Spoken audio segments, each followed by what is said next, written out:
Bom dia. Hoje vamos falar de um problema que tem se tornado cada vez mais comum. Depois de uma separação, a pessoa que fica com a guarda do filho passa a usar a criança para punir o ex-marido ou a ex-mulher por conta da separação. Ela dificulta os encontros do antigo companheiro com os filhos e, como se não bastasse, passa a inventar histórias. E assim a criança pode tomar a decisão de se afastar por conta própria. Esse tipo de atitude começa a ser estudada com profundidade e já tem um nome. É a síndrome da alienação parental. Sobre isso vamos conversar hoje com a advogada Sandra Vilela e também com a psicóloga Denise Perecini da Silva. Sejam bem-vindas ao IPTV Comunidade. Denise, quando a gente fala de síndrome, a gente pode considerar que isso é uma doença?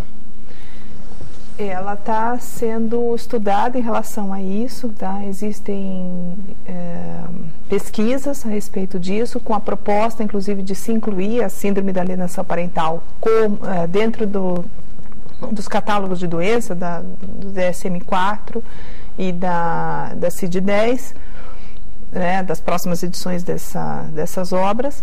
Mas ela é considerada uma síndrome, trazida do termo médico, como um conjunto de sintomas, que são um conjunto de comportamentos que vão acontecendo, tá, que caracterizam a alienação parental. E, Sandra, a justiça considera isso? Os juízes, os advogados já estão tendo um entendimento de maneira geral sobre isso?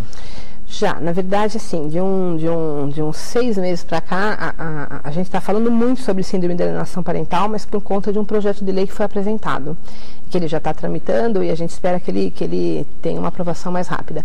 Mas isso, a Justiça sempre observou isso e os juízes, alguns juízes já punem isso há anos, né? Porque isso não é uma atitude certa de um genitor, né? De usar o filho contra o outro, ou fazer o filho um instrumento. Então, hoje, a cada dia mais os juízes têm usado a síndrome da alienação parental e tentando minimizando seus problemas e tentando impedir. Então, no Poder Judiciário isso já é discutido, sim. E agora vamos conhecer o drama de um pai que vive essa situação. Ele e a atual companheira conversaram com a nossa equipe de reportagem sem fazer qualquer restrição de imagem. Mas para evitar que houvesse alguma consequência indireta para a criança ou problemas com a mãe que não foi ouvida, vamos manter a identidade dessas pessoas em sigilo. Quem conversou com o casal foi o repórter Rui Gonçalves.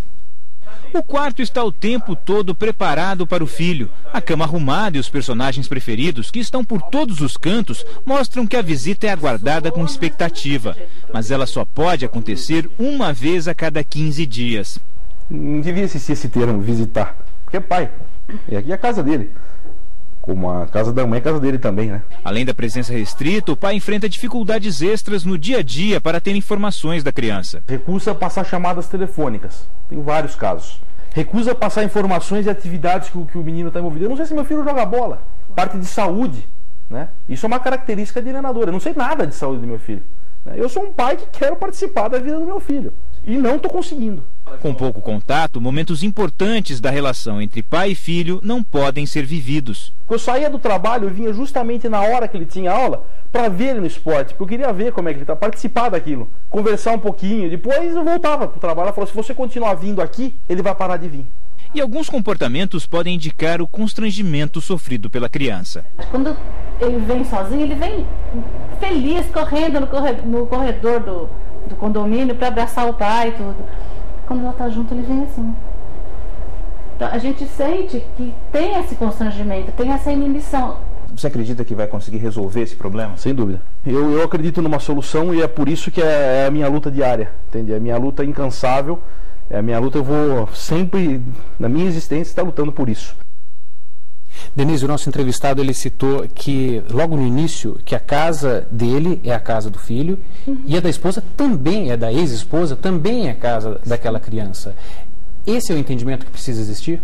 Esse é o entendimento que precisa existir.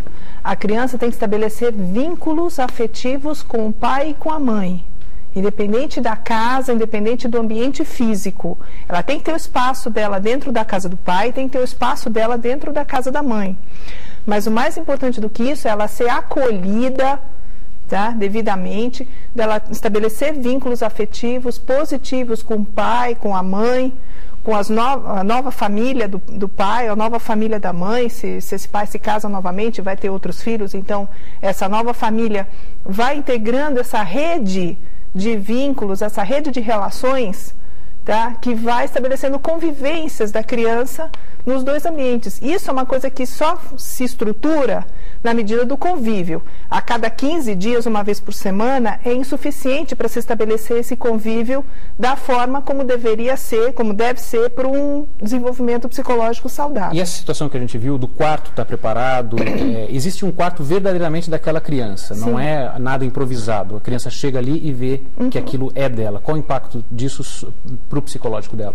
Da criança? Ela sente que ela tem o espaço físico como um abrigo, ela tem o canto dela, com as coisas dela, com os objetos pessoais dela, com a privacidade que eventualmente ela queira ter, e que assim, ela sente que também esse espaço físico, esse quarto, tá, representa o espaço que esse pai ou essa mãe dão uma importância, né, tem essa importância na vida, né, dão essa importância para a vida do filho.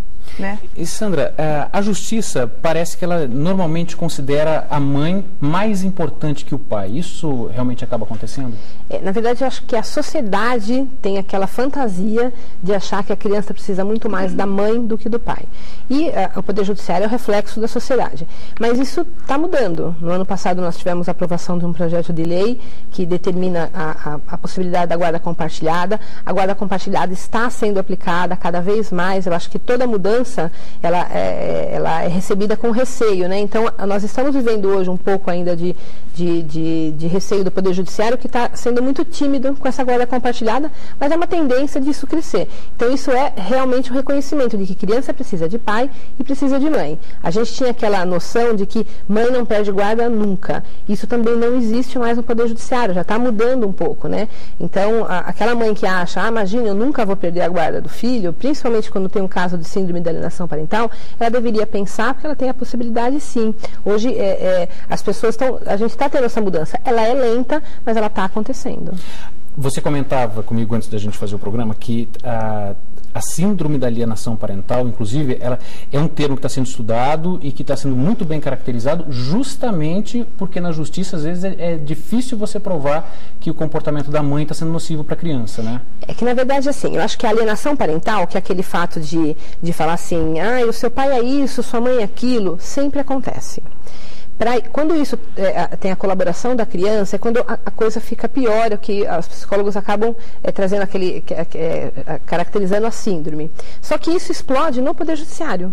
Né? Então, assim, dificilmente aquele grau, aquela coisa grave, ela vai ficar fora do Poder Judiciário, porque as pessoas acabam utilizando o Poder Judiciário justamente para dar ter a comprovação, né, a garantia. Então, assim, olha, eu estou fazendo isso, mas olha, e o juiz foi lá e me deu mesmo. Então, assim, o Poder Judiciário vai lá e acaba, acho que pelo excesso de trabalho, às vezes falta de conhecimento, acaba ajudando esse alienador, né, acaba ajudando bastante. Denise, o nosso entrevistado que vive essa situação, ele passou algumas características ali que são do alienador, né? Por exemplo, não passar o telefonema, evitar os encontros. E quais são os principais elementos que caracterizam a alienação parental? Vai sendo uma série de recursos, muitas vezes sutis, né? Mas que vão crescendo, vão aumentando de intensidade, de frequência, né? Que vão, por exemplo, influenciando a cabecinha da criança, tá? Para o seu interesse, certo? E vão alterando esse comportamento e essas reações da criança. Porque o objetivo da alienação parental é você mudar a percepção que a criança tenha em relação ao outro pai. Então, uma criança que gosta do pai, que ama o pai, que adora o pai, de repente ela passa a própria criança passa a evitar o contato. Nesse momento está caracterizada a alienação parental. Já está começando, sim, já está com fortes indícios aí. Porque a criança passa a evitar os contatos com o pai, que se já são esporádicos a cada 15 dias, uma vez por semana, já passam a ser menos frequentes do que isso. Não quer o contato quinzenal, já não quer mais o pernoite, quando tem pernoite. Arruma compromissos para o dia que era da visita do pai.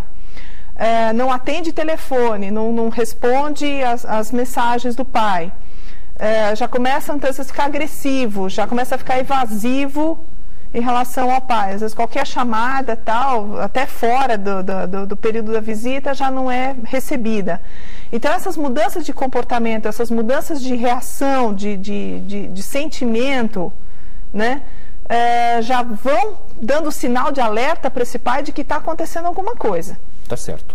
Bom, a gente vai para um rápido intervalo e daqui a pouco voltamos a conversar sobre o assunto.